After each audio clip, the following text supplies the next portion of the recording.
Bringing a 2D cartoon into a 3D space rarely goes smoothly. The characters are made to appear at certain angles, and putting them in 3D produces an uncanny effect. This scene from Treehouse of Horror was mind-blowing in 1995, but the technology to bring The Simpsons into 3D never really got better. The new South Park game has similar issues with camera angles and character models.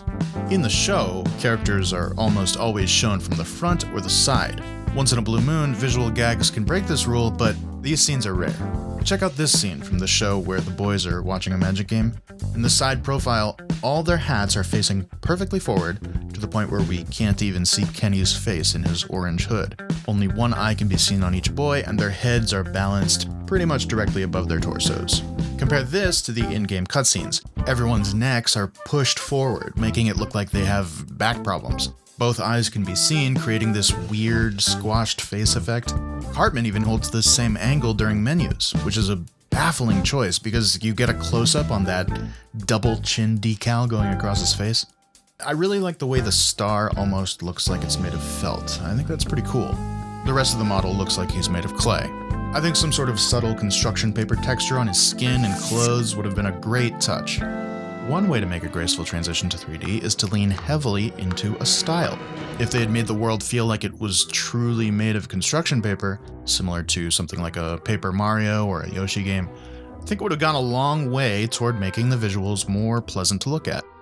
Those rubber sausages hanging from his wrists are probably the most distracting. In the show, the characters switch between gloves and mittens in their animations. In default poses, they always look like mittens, but when they have to do something expressive with their fingers, they suddenly transform into gloves for that one moment. Perhaps I'll see you again sometime. Goodbye! This is something you may have never even noticed in the show, whereas it draws your focus instantly in the game. The gloves should have really been mittens to maintain that default look. The types of actions they make with their hands, like waving them around, read just as well with mittens and would be less distracting. I mean, it's not like they're playing piano or typing on a keyboard or something. Hey, shut up, Homestar! Oh, hey, Strongman! You look ridiculous! The main problem really is the lighting. You can see that when there's hand animations in the show, the entire hand is always one solid block of color. Same goes for everything else. The soft gradient lighting on everyone's clothes make the models feel cheap, and the shading on everyone's face makes them look like they have this massive spherical chin. I mean, look at Butter's chin in the background there. It makes his eyes feel like they're in the wrong position or too small on his face. The devs should have taken a serious look at cell shading, which is the go-to option for cartoon characters to transition to 3D. So we're all on the same page. Here's a cube with normal shading, and here it is again with cell shading. You can see now the cube has just two colors with no gradient. Perfect for a game based on a show like South Park, which essentially has no shading on its characters. Let's take a look at a few examples of cell shading that South Park could draw inspiration from for their next game. One of the most famous cell-shaded games is, of course, The Wind Waker. You can see in the HD remaster, they redid the lighting to diminish that cell-shading effect, and I think it looks a lot worse. Link has the same look in the HD version that the South Park characters do in Snow Day, where the characters look like this clay action figure. I would have loved to see the South Park game try a visual style closer to the original Wind Waker, where the skin tone was completely uniform across Link's whole face. Looking to other TV shows turned into games, let's take another look at The Simpsons. After a few games with traditional lighting and certain shadows as part of its textures, they attempted cell shading in 2007. I think it looks pretty good, although the animations and lifeless expressions of the characters make it look worse than it is. If you want an example with world-class animation, look no further than the incredible work done by the folks at Arc System Works. These are the devs responsible for two of the best-looking cel-shaded games of all time, Guilty Gear and Dragonball FighterZ. For those of you unfamiliar with these games, you're actually looking at 3D models right now. Yeah, it's that good. That's because they actually went in there, frame by frame, and sculpted each animation meticulously. Then they added this effect to hold on certain frames of the action and cut out certain in-between frames to make it look like 2D arcade sprites. I mean, look at some of these details. Absolutely insane, the amount of work that went into this. To be fair, these games have the benefit of staying on a 2D plane for most of the gameplay, so they can create each animation for that specific perspective. Even the 3D super moves are still heavily choreographed for a specific camera angle. So these types of animations may not hold up to the scrutiny of a free-moving camera, like with Snow Days arena-style gameplay. One aspect I think they could borrow, though, is how the frames of the animations more closely resemble the source material. I mean, of course the game itself would still run at the best possible frame rate, and the camera would move just as smoothly, but the actual animations of the kids would have fewer in-between frames to better match the style of the show. Like, you can see in the game how smoothly the characters move when they talk. They should have taken out those in-between frames, at least for the cutscenes, maybe even for the actual gameplay. A good example with a free-moving camera is Ni no Kuni from Level 5, which features an original story based on art from Studio Ghibli. In this game, the characters have a more pronounced cel shading effect, whereas the backgrounds have a more painted and static feel, similar to how an actual Ghibli animation is put together. I know for a fact that Matt and Trey are Ghibli fans, so this is a game they should do research on if they plan to revisit 3D for South Park. One thing the South Park game does similarly to Ni no Kuni is their use of original animated cutscenes sprinkled in alongside traditional in-engine cutscenes.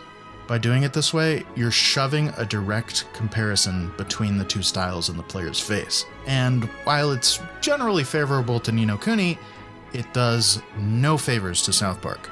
Seeing a 2D cutscene in this game feels like pulling your head out of the water after someone had been holding it there. It's like your brain can relax again. Now, there are times when the lighting is dark and even enough on the characters' faces that we get a taste of what cel shading could look like. Like in this scene, the characters actually look pretty decent. Their faces are an even color, and the darker lighting produces something closer to that construction paper-like texture on their skin I mentioned earlier. I have no doubt the team experimented with different lighting options and ultimately settled on this. But you know what? I would love to see their next 3D outing attempt some sort of cel shading effect similar to the original release of The Wind Waker. It's not only going to make the game look better, but I think it could add some clarity to the visuals during the game's hectic action.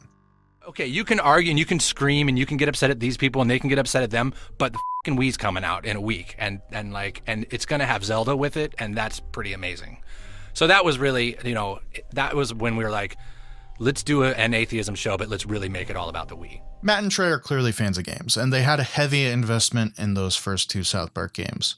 I also think they're aware of trends in the gaming industry, especially when it comes to microtransactions and those predatory systems. And they were really a lot of the pitches that we saw were based on, I guess in Family Guy it's clams. You collect clams and then you turn clams into money, and then within about a minute of playing the Family Guy game, it says, "Would you like to buy however many clams for $100?" Like it actually says, "Would you like to spend $100 on this game right now?" Within the first 2 minutes of playing it, which is pretty offensive just to even ask. We always said first is like, well, what's the game? Is the game good? And you realize that with some of these companies, they were like, well, why does that? We'll figure out the game later. In an interview with IGN, Matt talks about not wanting to make the same game again and again and try something new. We want to find a different way to be funny, a different way for people to go and make funny instead of just jokes, you know what I mean? He goes on to say that this is their first 3D outing, the game is shorter, and they're doing a lot of experimenting, so they decided to set the price at $30 instead of $60.